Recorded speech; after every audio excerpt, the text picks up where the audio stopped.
반갑습니다. 168 선교회 유재도 선교사입니다. 오늘은 종교개혁 이전의 성령과 가르침, 이런 주제로 강의를 하도록 하겠습니다. 다음번 시간에는 종교개혁 이후부터 오늘까지 또 성령과 가르침, 이렇게 강의할 예정입니다. 여러분, 오늘 강의 들어가기 전에 미국에서 최근에 아시안 증오 범죄가 계속해서 일어나고 있습니다. 이런 때에 저희 가정에 관계된 한 가지 얘기를 나누도록 하겠습니다. 제 아내가 뉴욕의 만하탄 48가에서 일을 하고 있습니다. 그런데 요즘에 여러 가지 이런 사건 때문에 불안해하고 또 두려워하면서 길을 걸을 때 앞뒤 좌우를 살피면서 이제 걷곤 했었습니다. 그런데 얼마 전에 이제 미국의 이런 사이드워크, 길을 걷는 특별히 아시안들을 위해서 자원봉사하는 그런 사람들이 생겼습니다. 뉴욕에만 한 100명이 넘는 사람들이 자원봉사를 합니다. 그래서 이들은 1시간 전에 전화를 걸면 오피스까지 그 사람에게 와서 같이 이제 버스 타는데 또는 뭐 전철 타는데 이렇게 같이 걸어가 주는 것입니다. 그래서 이것은 미국의 인스타그램에 이제 제 아내의 스토리가 올라간 것입니다. 4월 5일 날 오후 4시에 퇴근할 때 이제 2명의 이런 자원봉사자들이 왔습니다. 같이 걸어주는 사람들인데요. 이들이 이제 48가에서 42가 버스 터미널까지 한 30분을 같이 걸어줬습니다. 이들은 다 이제 풀타임으로 일을 하고 있는 사람들인데 시간을 내서 자원봉사를 하고 있는 것입니다. 이것은 4월 7일 날 또 3명의 사이드워크 같이 걸어주는 사람들이 왔습니다. 그 한 명을 지금 사진을 찍고 있는데요. 이들이 걸어가면서 이제 양옆에서 같이 걸어주면서 보호하고 또 이렇게 편안하게 해주는 것입니다. 또 4월 12일에는 무려 4명이 같이 걷게 되었습니다. 이들이 대부분이 백인 봉사자들이 흑인 그리고 스페니쉬 계통의 사람들인데요. 얼마나 참으로 이렇게 자원해서 프리로 봉사를 하는 선한 일을 하는지 모릅니다. 이 세상에는 이렇게 선한 일을 하는 사람들도 있고 또 이제 아주 아시안들을 여러 가지 이유로 특별히 코로나 팬데믹으로 인해서 아시안들을 미워하고 혐오하고 폭력을 가하는 그런 것들을 볼 수가 있습니다. 우리가 이러한 때에 무엇보다도 여러분 이제 아시안 혐오 범죄가 사라지도록 기도해야 되겠습니다. 그리고 또 우리는 목소리를 내야 되겠습니다. 이것은 잘못된 것이다. 인종차별은 잘못된 것이다. 아시안 혐오 범죄는 잘못된 것이다. 이렇게 어느 곳에 있든지 우리가 목소리를 내야 되겠습니다. 제가 이것에 이제 관심을 갖고 자료를 모으고 있는데요. 지난 한 달 넘게 수많은 그런 기사들이 났습니다. 뉴욕타임즈, 또 월스트리트 저널, 우리 한국 신문들의 많은 기사들이 났는데요. 제가 특별히 심지어 유대인들 신문입니다. 유대인 신문인데 여기에 이런 기사가 엊그저께 났습니다. 유대인들이 앞장서야 된다. 아시안 범죄, 혐오 범죄를 막기 위해서 앞장서야 된다. 그렇게 이런 기사도 났는데 얼마나 감동이 되는지 모릅니다. 여러분, 다른 사람들이 이렇게 적극적으로 이것은 잘못된 것이다, 멈춰라 하고 나서는데 우리 한인들을 특별히 이를 놓고 기도도 하지만 어느 곳에 있든지 목소리를 높여서, 보이스를 높여서 인종차별은 잘못된 것이고 아시안 혐오 범죄는 악이다, 이렇게 얘기를 하면서 우리가 나아가야 되겠습니다. 자, 이제 오늘과 다음 시간에 두 번에 걸쳐서 2000년 교회 역사 속에서 나타난 성령의 특별히 가르치는 사역, 그것을 간단하게 살펴보겠습니다. 사실 2000년 역사를 이제 30분 동영상으로 두 번에 걸쳐서 다룬다는 것은 무리입니다. 그래서 여러분들이 그것을 이해하시고 특별히 성령과 가르침의 관계 속에서 오늘 그리고 다음번에 이렇게 나눠서 강의하도록 하겠습니다. 몇 가지 질문을 던져볼 수가 있습니다. 교회사 속에서 2000년 교회사 속에서 지도자들, 영적인 리더들이 기독교 교육이라는 이런 관점 속에서 성령에게 어떤 위치를 부여했는가, 성령을 어떻게 여겼는가, 이것을 우리가 살펴보려고 하는 것입니다. 참 중요한 질문이죠. 또 성령의 가르치는 사역에 대한 교리에 어떻게 영향을 미쳤는가. 여러분 2000년 역사 가운데 이제 기독교 신앙, 기독교 교리가 확립이 되고 오늘 우리가 그래서 이렇게 여기까지 왔는데요. 성령의 가르치는 사역에 대해서는 어떻게 교리에 영향을 미쳤는가 하는 것입니다. 그리고요, 성령의 말씀, 조명, 성령의 인도하심, 성령께서 가르칠 때 능력 주심, 이런 것들을 어느 정도까지 의지하였는가 하는 것입니다. 여러분 이렇게 질문을 생각해 보는 것이 참 배움에 아주 좋은 모습이 되겠습니다. 자, 오늘 일단 이제 이번 강의는 니케아 전 시대 AD 한 325년으로 잡고 있는데요. 그러니까 오순절 성령의 강림 사건서부터 시작해서 325년까지는 성령에 대해서 어떤 일이 있었는가 하는 것입니다. 여러분 이제 계속해서 나오는 건데요. 니케아 공회의, 좀 이따가 다시 설명을 합니다. AD 325년을 잘 기억하시기 바랍니다. 아주 우리 교회사 속에서 중요한 연도입니다. 니케아 공회 전에는 성령에 대한 참고문헌은 교리와 관계된 것들 뿐이었다, 이렇게 나와 있습니다. 특별한 내용은 없고요. 그리스도의 몸된 교회 안에서 성령이 계신다, 이런 것이 크리스천들에게는 이제 신앙으로 확신되었습니다.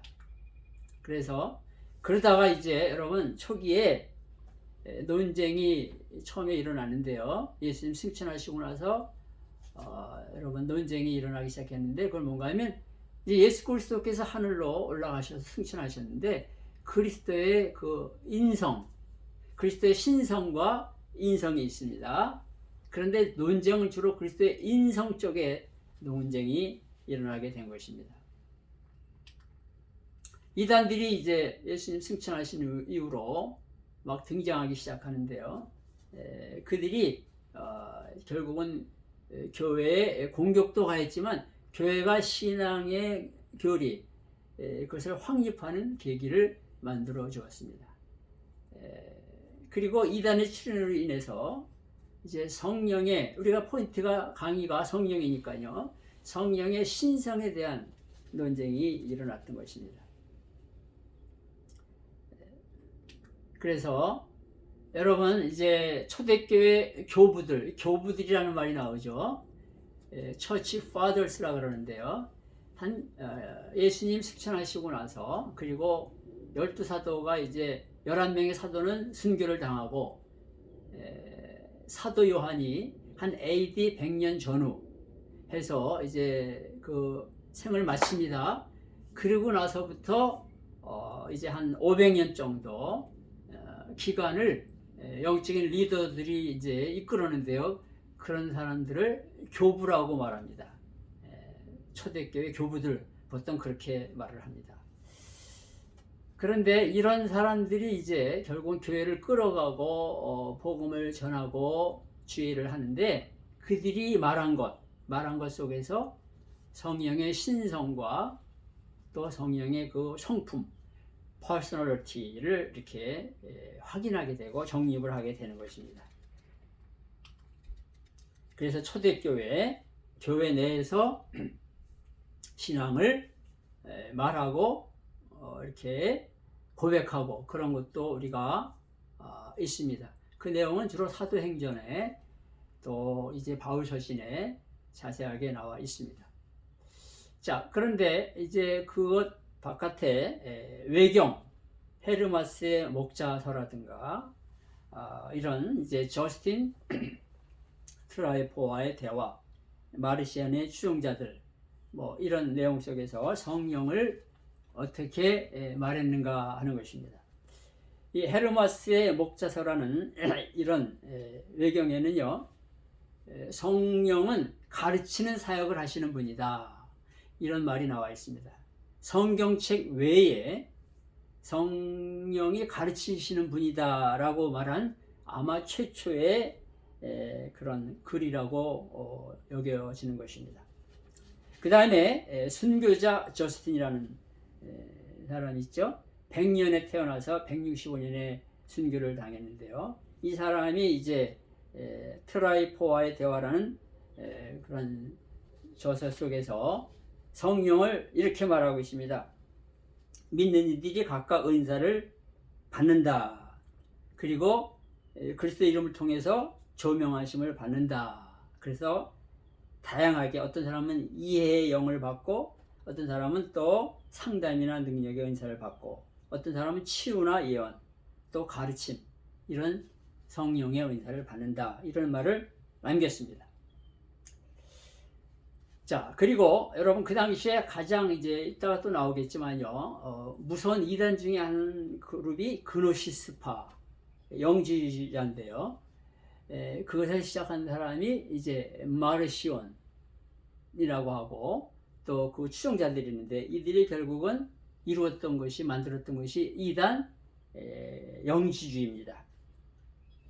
그들은 뭐라고 심지어 주장했는가 하면 또 다른 보혜사 성령은 사도 바울이다, 뭐 이런 식으로 해석을 한 것입니다. 여러분 그 다음에 또 우리 이 당시에 교회사 속에서 꼭 기억해야 될 그런 이단이 있는데요, 몬타누스주의자들입니다. 몬타누스주의. 이들은요 요즘 말로 여러분, 그래서 이 교회사가 참 중요한데 왜 중요한가 하면요, 오늘날 우리가 듣고 만날 수 있는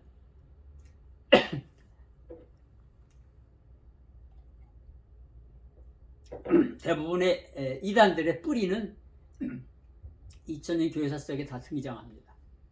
특별히 이 몬타나스주의자들은 어떤 이단이었는가 하면요, 자기네들이 직통 계시를 받는다. 직통 계시를 받는다는 거예요. 성령으로부터. 여러분 지금도 뭐 한국 교회사나 미국도 마찬가지지만요, 그런 이단들이 얼마나 많았고 또 지금 많이 있습니까? 우리는 성령의 그 말씀하시는 것은 성경책 66권으로 완성이 됐다고 믿고 나아가는데요, 제가 여태까지 강의했던 게 그런 거죠. 근데 이 몬타나스주의자들은 아니다, 성령이 나한테 우리에게 직접적으로 계시를 주신다. 그래서 새로운 계시를 이들이 가르쳤고요, 또 종말론을 강조를 하면서 이들이 결국은 한 AD 150년서부터 아주 그 활동에 본격적으로 들어갔습니다. 그래서 이들은요, 성령에 대해서 이런 말을 했습니다. 성령이 이 장래에 일어날 일들을 환상을 통해서 보여주시고 알려주신다. 그렇게 주장을 했던 것이 무서운 이단이죠. 오늘날도 이런 경영을 가진 이단들이 많이 있는 것입니다.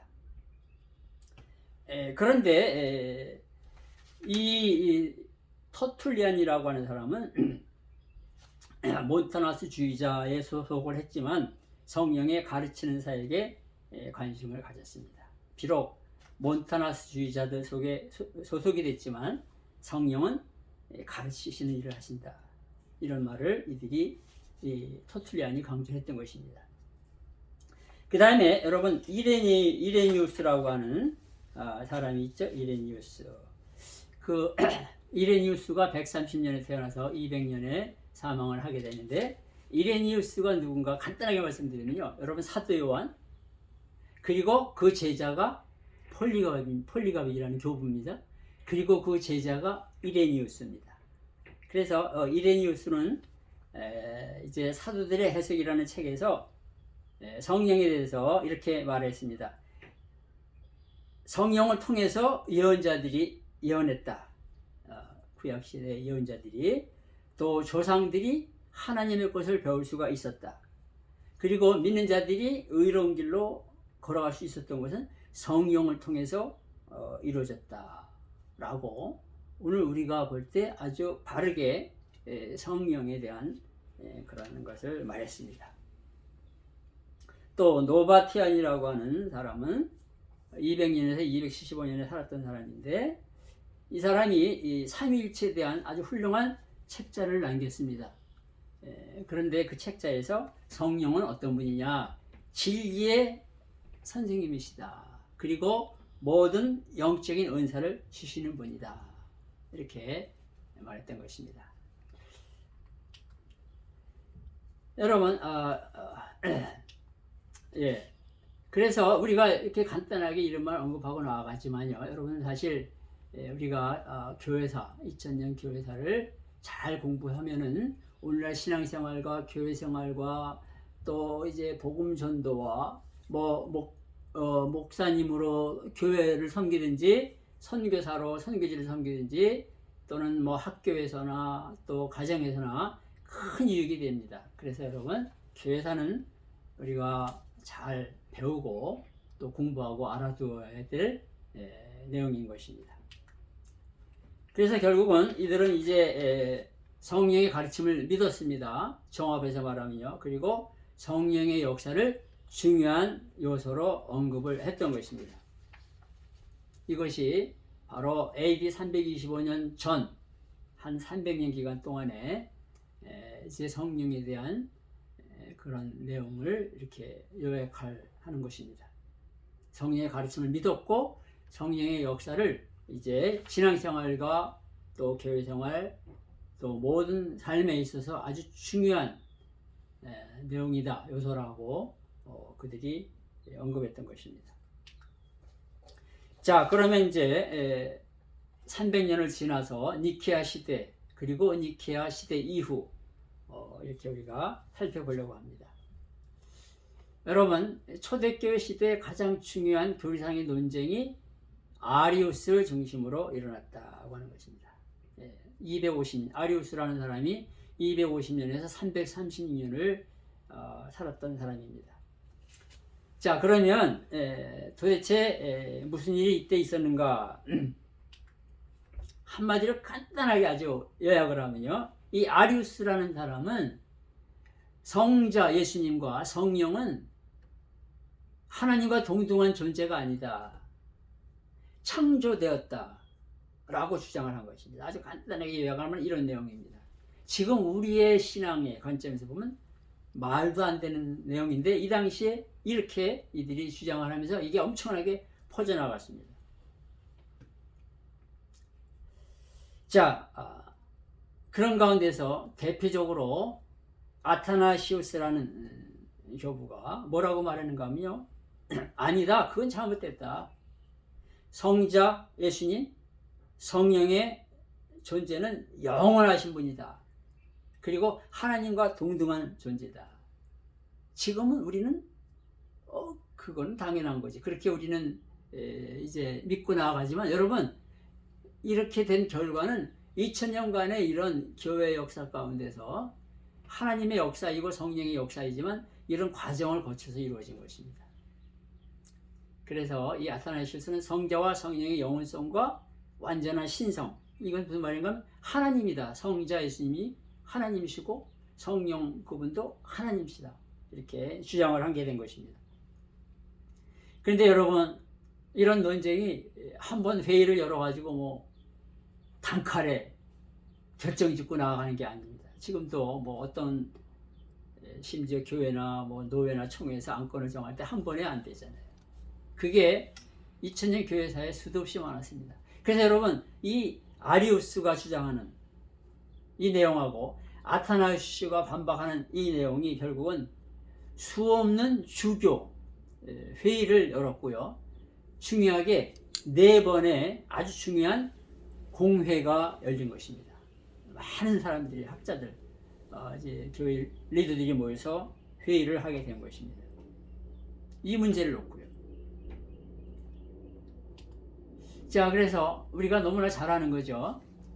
이런 성자와 성령은 창조된 존재다. 그렇게 주장하는 아리우스와 아니다.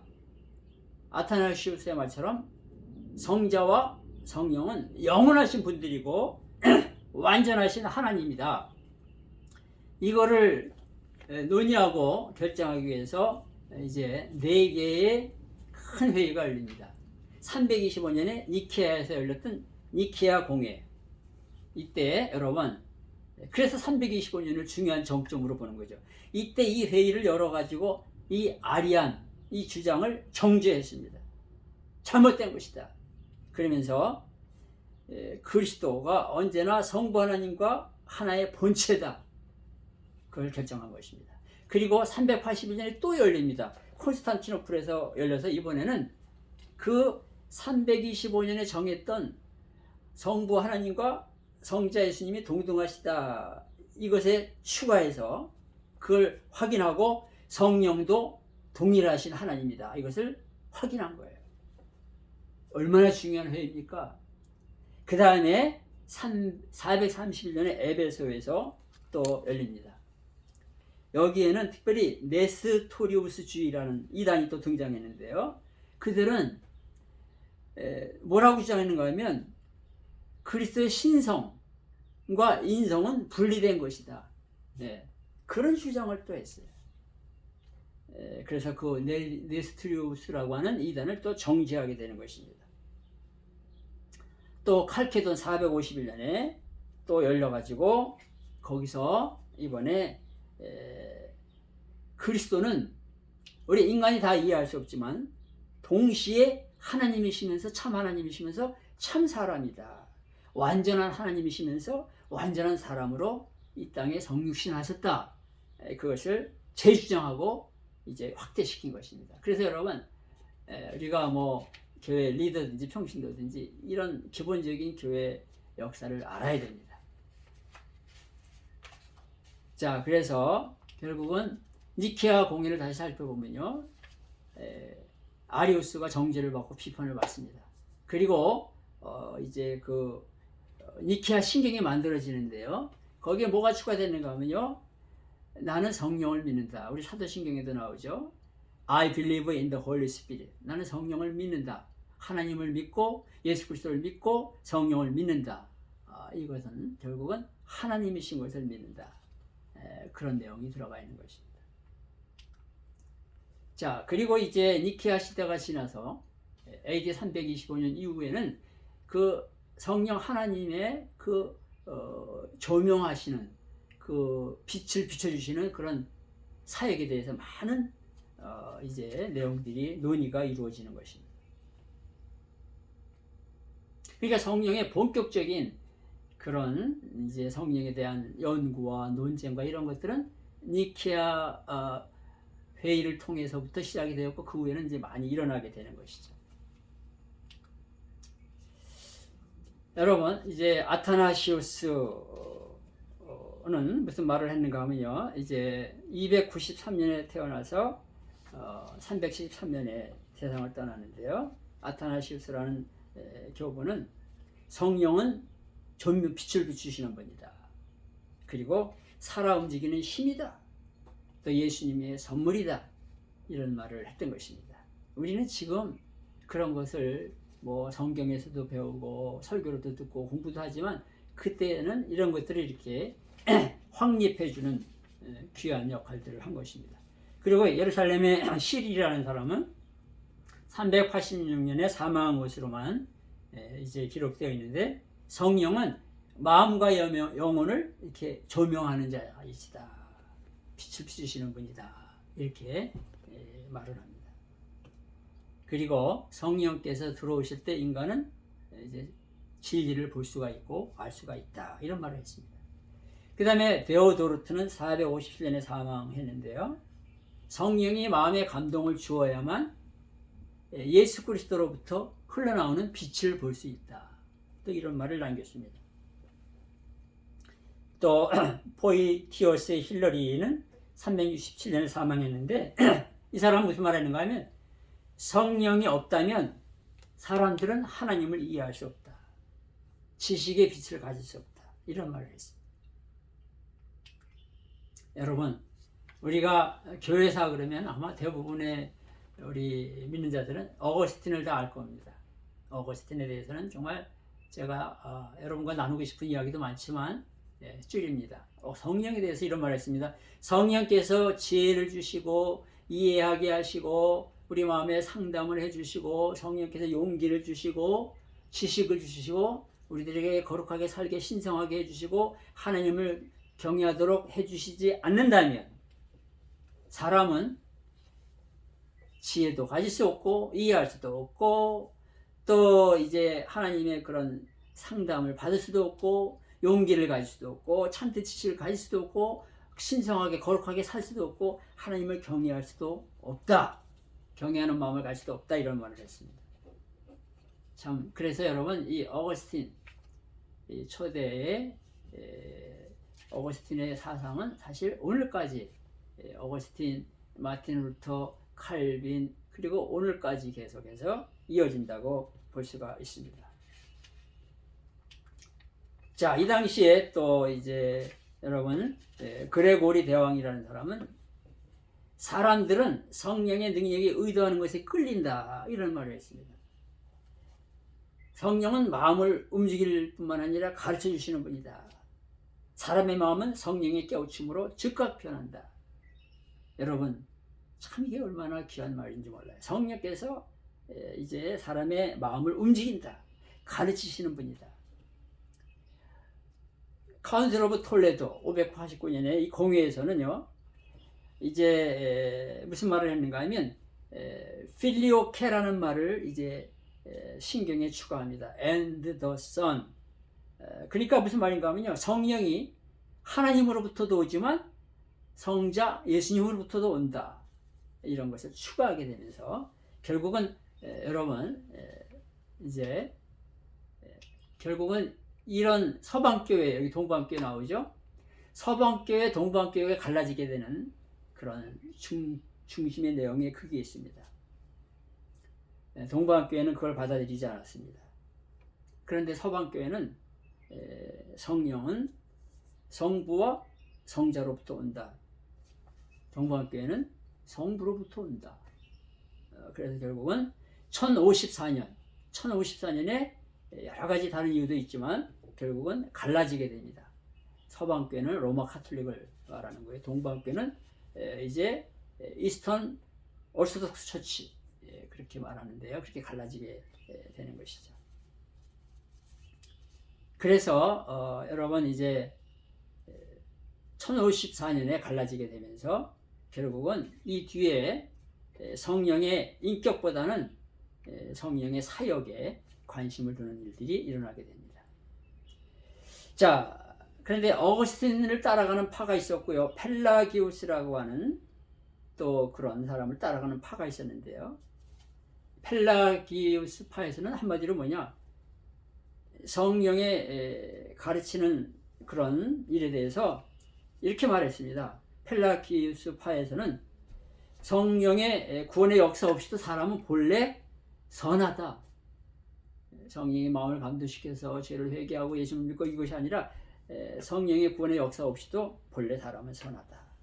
이런 말을 하면서 논쟁을 벌이게 되는 것입니다. 자, 우리가 이제 중세 그러면요. 여러분 한 1000년을 중세로 봅니다. AD 500년에서부터 1500년 이제 이때 결국은 우리가 말하는 요즘에 로마 캐톨릭이 이 1000년을 지배하게 되죠. 그래서 이제 성직자들 그 로마 캐톨릭 안에 여러 가지 그 위계제라는 것은 하이어라키컬 그런 디벨롭먼트 여러 가지 계급이 많이 생기면서 이제 로마 카톨릭 교회에 영적인 문제에 대한 권위가 교회에 있는 것처럼 그렇게 이제 여겨지게 되고 1000년을 끌어오게 됩니다. 뭐 이 로마 카톨릭 교회 1000년 교회사를 우리가 또 들어가자면 시간이 많이 걸리는데 한마디로 말하면요. 성령의 관점에서 로마 가톨릭 교회는 스스로가 성경의 유일한 해석자, 관리자라고 주장하고 성령이 가르치시는 것이 아니라 교회가 가르쳐야 된다. 여러분 그러니까 그 가톨릭 교회는 이제 그러면 로마 가톨릭 교회에서 성경의 해석자이고 관리자이고 가르치는 자인데 그 최종의 그 오토리티는 누구가 가졌느냐? 여러분 잘 아시죠? 올라가면서 결국은 로마 교황이 그거를 최종 권위를 가지고 있다. 이렇게 하면서 타락하게 되는 것이에요. 결국 그러니까 교회의 그 엄청난 그 오토리티를 강조하면서 선포된 그동안의 수많은 신경에 근거한 교리를 받아들이면서 아주 엄격한 형식주의 그리고 전통이 들어오게 된 거예요. 그러니까 성령을 강조하지 않고 인정하지 않고 성령이 가르치시는 분이라는 걸 강조 안 하니까 결국 지적으로 영적으로 무지함이 발생을 하게 되고요. 그 다음에 도덕이 결핍되고요. 부패하고 성령의 사역에 대해서 무관심하게 됩니다. 그래서 여러분 교회사를 살펴보면요. 마틴 루터가 이제 로마에 거기 여행을 갔을 때 거기 그 로마 교황이 있는 그 주변에 수많은 타락한 사람들, 창녀들, 막 범죄자들이 드글드글 거렸다고 그러지 않습니까? 그러니까 이 천년에 걸쳐서 제도화된 교회가 무기력해지면서 사람들이 극단적인 신비주의로 끌리게 되는 것이죠. 거기서 생명을 찾지 못하니까 참만족을 얻지 못하니까 신비주의가 등장하게 되는 거예요. 여러분 수많은 신비주의자들 리더들이 등장합니다. 중세기의 수많은 신비주의자들 여러분 개인적으로도 여러 가지 자료를 통해 살펴보시면 유익이 되겠습니다. 그러니까 여러분 또 이렇게 신비주의적인 요소로 나가니까 그것을 또 반대하는 그런 것들이 등장하는데요. 스콜라 철학입니다. 그것은 이성을 강조하는 거예요. 이성을 강조하면서 이 신비 추구를 막으려고 하는 거예요. 그러다 보니까 성령에 대한 관심도 또 없어지는 거예요. 예. 그전에는 너무 신비주의 쪽으로 또 사람들이 쏠렸는데 이제는 그걸 막아보려고 지적으로, 이성적으로 스콜라 철학이 등장을 하는데 여기에도 또 많은 인물들이 있습니다. 그 중에 여러분 아시는 토마스 아퀴나스가 등장을 합니다. 그래서 토마스 아퀴나스의 이 스콜라 사상은 지금까지도 로마 가톨릭을 영향을 주고 있다. 그렇게 볼 수가 있습니다. 이 사람은 이성을 강조했기 때문에 성령에 대한 언급 없이 많은 이제 글을 썼습니다. 그리고 12세기, 13세기에 십자군 전쟁에 이제 실패가 일어나면서 영적인 열정이 식게 되고 철학적인 관심은 또 스콜라 철학 이런 것으로 인해서 결국은 성령에 대한 관심이 사라지게 되는 것입니다. 자, 오늘 아주 그 한 1500년 기간을 30분으로 줄여서 강의를 했습니다. 여러분, 우리 성령께서 그러나 일하셨습니다. 다음 시간에는 종교개혁부터 오늘까지의 것을 같이 살펴보도록 하겠습니다. 감사합니다.